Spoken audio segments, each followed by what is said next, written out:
दोस्तों नमस्कार। आगामी यूपी टेट और सी टेट एग्ज़ाम 2026 परीक्षा के दृष्टिगत ये क्वेश्चन तैयार किया गया है। आप लोग बहुत ही मन लगा के इसको देखिएगा। जहाँ जहाँ से एग्ज़ाम में क्वेश्चन आते हैं वहाँ से प्रश्न तैयार किया गया है। तो शुरू करते हैं। ये आपका पेपर क्वेश्चन जो बना है ये प्राथमिक टेट और सी टेट जो 2026 में होने वाली है परीक्षा उसी के दृष्टिगत है, तो ध्यानपूर्वक पढ़िएगा। चलिए पहला क्वेश्चन स्टार्ट करते हैं। जैसे कि देख पा रहे हैं आप, पहला क्वेश्चन है कमल जैसा सुंदर में कौन सा अलंकार है। आप लोग बताएंगे उपमा, रूपक, अतिशयोक्ति, अनुप्रास। दोस्तों सम, समान, सरिस आदिवाचक जब शब्द लगे हों तो उसमें आपका उपमा अलंकार हो जाता है। पहला विकल्प आपका सही हो जाएगा। चलिए दूसरे क्वेश्चन पे चलते हैं। किताबें शब्द किस संज्ञा का वचन है। एक वचन, बहुवचन, समवाची, खास। तो जैसा कि आप सबको पता है किताबें बहुवचन के रूप में आएगा, तो आपका इसमें से दूसरा विकल्प सही हो जाएगा। चलिए अगला क्वेश्चन चलते हैं। जल्दी किस प्रकार का शब्द है। क्रिया विशेषण, क्रिया विशेषण, सर्वनाम। तो जल्दी शब्द जो है ये आपका क्रिया विशेषण में आएगा। अगला क्वेश्चन, अच्छा बुरा कौन सा समास है। दोस्तों ये क्वेश्चन है अच्छा बुरा, इसमें कौन सा समास है। द्वंद्व, कर्मधारय, अव्ययी भाव, बहुव्रीहि।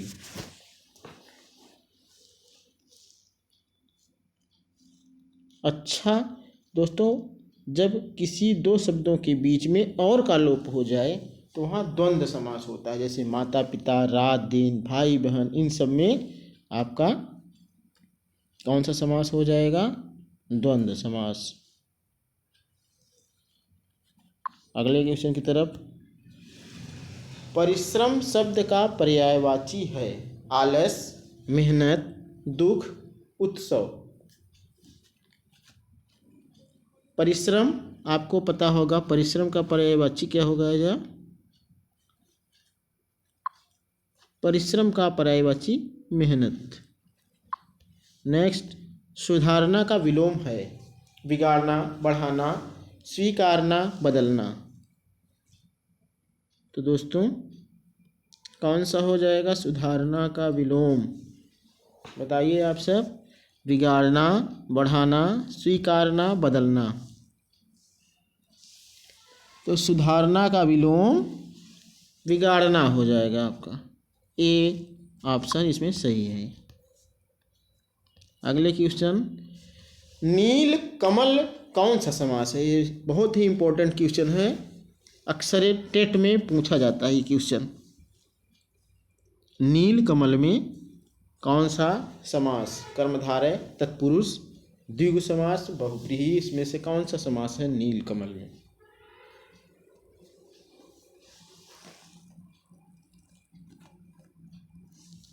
दोस्तों जब पहला पद, किसी भी शब्द का पहला पद विशेषण और दूसरा विशेष्य हो, विशेष यानी कोई संज्ञा हो, तो उसमें कर्मधारय समास हो जाता है। तो इसमें जो है कैसा कमल, नीला कमल है। तो जो नीला शब्द आपका है ये क्या हो जाएगा, नीला, ये विशेषण आपका हो जाएगा और कमल संज्ञा हो गया। तो इसलिए जो है नील कमल में आपका कर्मधारय समास होगा। हम किस प्रकार का सर्वनाम है। पुरुषवाचक, निजवाचक, अनिश्चयवाचक, संकेतवाचक। तो हम आपका कौन सा सर्वनाम है? ऑप्शन नंबर ए पुरुषवाचक। भाषा शिक्षण ये आपका सीटेट के लेवल से बनाया गया है, यानी इसी में आपका यूपी टेट और सीटेट जिसमें शिक्षण भी आता है।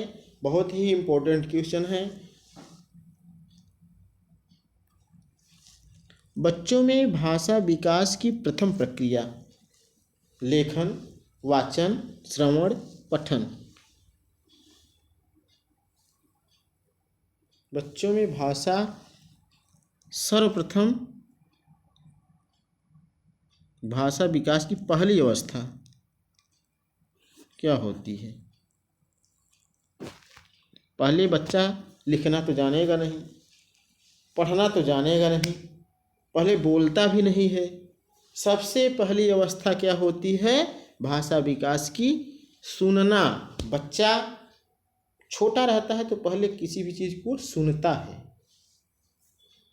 तो बच्चों में भाषा विकास की जो पहली प्रक्रिया है उसको हम क्या कहेंगे? श्रवण। वो श्रवण के अंतर्गत आएगा। तो ऑप्शन नंबर सी आपका सही हो जाएगा। नेक्स्ट, ये सीटेट लेवल का क्वेश्चन है। बच्चे भाषा सबसे अच्छा कब सीखते हैं? बहुत ही प्यारा क्वेश्चन है। जब उन्हें रटाया जाए, जब भाषा वातावरण मिलता है, केवल व्याकरण पढ़ने से, परीक्षा से पहले। बहुत ही अच्छा क्वेश्चन। बच्चे भाषा कब सीखते हैं? बच्चे भाषा सीख जाते हैं जब उन्हें माहौल मिलता है। बच्चे जिस वातावरण में रहते हैं उसी भाषा को वो सीख जाते हैं। मान लीजिए कोई बच्चा जहाँ का वातावरण इंग्लिश हो, सभी लोग अंग्रेजी में बात करते हो, इंग्लिश टॉक करते हो, अगर मैं किसी बच्चे को वहाँ रख दिया जाए तो बच्चा सर्वप्रथम अंग्रेजी ही बात करेगा, इंग्लिश में पहला वर्ण बोले। इसलिए बच्चे को क्या, बच्चे भाषा सबसे अच्छा कब सीखते हैं? जब भाषा वातावरण मिलता है, अर्थात ऑप्शन नंबर बी आपका सही हो जाएगा। फिर नेक्स्ट, भाषा शिक्षण में फ्लैश कार्ड का उपयोग किसके लिए होता है? फ्लैश कार्ड का उपयोग किस लिए? व्याकरण सिखाने के लिए, शब्द पहचान व चित्र पहचान के लिए, निबंध लेखन के लिए, कविता याद करने के लिए।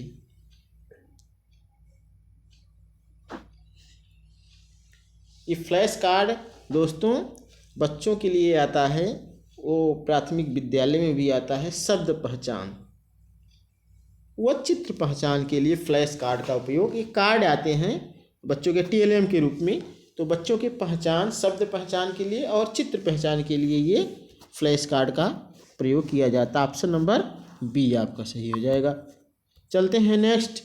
त्रुटि विश्लेषण का उद्देश्य है बच्चों को दंड देना, गलती छिपाना, गलती को समझकर सुधारना और रटाना। त्रुटि विश्लेषण यानी कोई बच्चा जैसे गलती करता है तो उसको कैसे सुधार सकते हैं आप?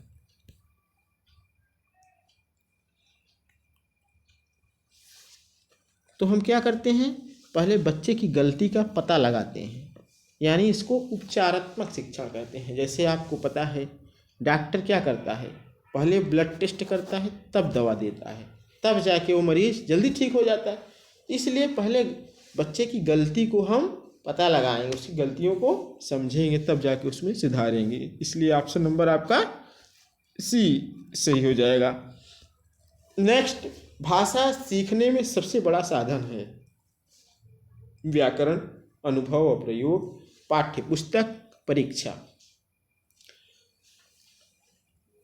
भाषा सीखने में सबसे बड़ा साधन व्याकरण, अनुभव और प्रयोग, पाठ्य पुस्तक और परीक्षा। इसमें से कौन सा ऑप्शन ठीक होगा?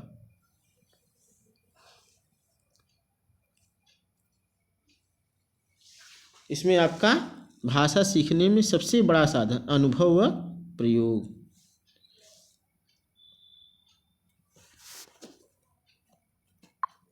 नेक्स्ट, भाषा की मूल इकाई है।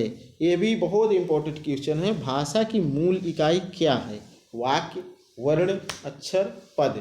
यानी कोई भी भाषा कहाँ से शुरू होती है वो इसमें पूछा है। किसी भी भाषा की शुरुआत कहाँ से होती है? ऑप्शन नंबर बी, वर्ण से। कोई भी भाषा हो। सहपाठी शिक्षण का उद्देश्य क्या है? प्रतियोगिता बढ़ाना, एक दूसरे से सीखना, रटना, जल्दी परीक्षा लेना। दोस्तों ये जान लीजिए, रटना तो कहीं भी किसी भी विकल्प में दिया रहे, रटना कभी सही नहीं होगा, हमेशा वो गलत होगा। सहपाठी शिक्षण का उद्देश्य, सहपाठी शिक्षण, जैसे कोई बच्चा कमज़ोर है, कोई तेज है पढ़ने में, तो एक दूसरे का इसमें सहयोग लेते हैं। सहयोग से बच्चा क्या करता है? वो सीख जाता है। जैसे मान लीजिए इसमें ग्रुप बना दिया जाता है, ग्रुपिंग इसको बोलते हैं। कोई बच्चा पढ़ने में तेज है, उसके साथ में जो कमज़ोर है उसको रख दिया जाता है, तो एक दूसरे से क्या करता है वो धीरे धीरे सीख जाते हैं। तो ऑप्शन नंबर क्या हो जाएगा आपका? ऑप्शन नंबर बी, एक दूसरे से सीखना। यही सहपाठी शिक्षण का उद्देश्य होता है। नेक्स्ट दोस्तों, ये गद्यांश आता है आपके सीटेट एग्जाम में, और टेट में भी आता है गद्यांश, तो इसको आप पढ़ लेंगे। ये बहुत ही सिंपल होता है, पढ़ेंगे ध्यान से तो इसका उत्तर अपने आप दे देंगे आप, लेकिन फिर भी हम बना दिए हैं, आप ध्यान से। पानी जीवन के लिए अत्यंत महत्वपूर्ण है। यदि पानी न हो तो जीवन की कल्पना भी नहीं की जा सकती। हमें पानी को व्यर्थ नहीं बहाना चाहिए। वर्षा जल को संग्रहित करके हम जल संकट को कम कर सकते हैं। तो इसे पूछ रहा है कि गद्यांश का प्रमुख विचार क्या है? वर्षा, जीवन, पानी का महत्व और पृथ्वी। तो शायद ही आप समझ गए होंगे, इसमें बताया गया है इस चीज़ के बारे में, पानी के महत्व के बारे में। नेक्स्ट चलते हैं, इसी पे आधारित है गद्यांश। वर्षा जल संग्रह करने से क्या लाभ है? ये आपको पता ही है, वर्षा जल संग्रह करेंगे तो उससे क्या होता है? जल का संकट कम होता है, यानी जल बचता है। ऑप्शन नंबर बी आपका सही हो जाएगा। नेक्स्ट, पानी क्यों महत्वपूर्ण है? मनोरंजन के लिए, जीवन के लिए आवश्यक है, शौक के लिए, खेल के लिए। इसे भी आपको पता है, पानी जो है जीवन के लिए आवश्यक है। Option number B. कहाँ किस प्रकार का अव्यय है? निपात, संबंध बोधक, प्रश्नवाचक, चेष्टावाचक। दोस्तों आपको पता है, जिस शब्द में प्रश्न का निर्माण होता है या प्रश्न बनता हो वो प्रश्नवाचक ही होता है। तो ऑप्शन नंबर आपका सी ए सही हो जाएगा। नेक्स्ट, जो पढ़ता है वही आगे बढ़ता है, यह किस प्रकार का वाक्य है? बहुत ही अच्छा क्वेश्चन है। जो पढ़ता है वह वही आगे बढ़ता है, किस प्रकार का वाक्य? सरल, मिश्र, संयुक्त, विधि सूचक। दोस्तों ये एक दूसरे से ये मिश्र हुआ, मिश्र वाक्य हो जाएगा। तो ऑप्शन नंबर आपका बी नंबर सही हो जाएगा।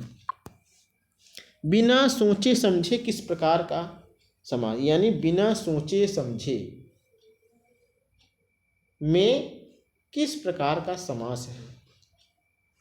बिना सोचे समझे, ये आपका ऑप्शन नंबर ए, अव्ययीभाव समास। अगला, सुधार शब्द का विलोम है दंड, खराबी, झूठ, क्रोध। जितने भी क्वेश्चन बने हैं दोस्तों बहुत ही इंपॉर्टेंट क्वेश्चन हैं आपके, ये सीटेट के लिए तो बहुत ही इंपॉर्टेंट है, क्योंकि इसमें शिक्षण का जो क्वेश्चन लिए गए हैं वो शिक्षण से ही हैं। इसी प्रकार के क्वेश्चन आपके सीटेट एग्जाम में बस बनने वाले हैं, तो आप ध्यान से देखिएगा। सुधार शब्द का विलोम क्या है? दंड, खराबी, झूठ, क्रोध। दोस्तों सुधार की तो विलोम आपको पता है, सुधार का विलोम है खराबी। ऑप्शन नंबर बी आपका सही हो जाएगा। फिर नेक्स्ट में है आपका, सूचना शब्द किस धातु से बना है? सूच धातु, सुधातु, सच धातु, सिच धातु।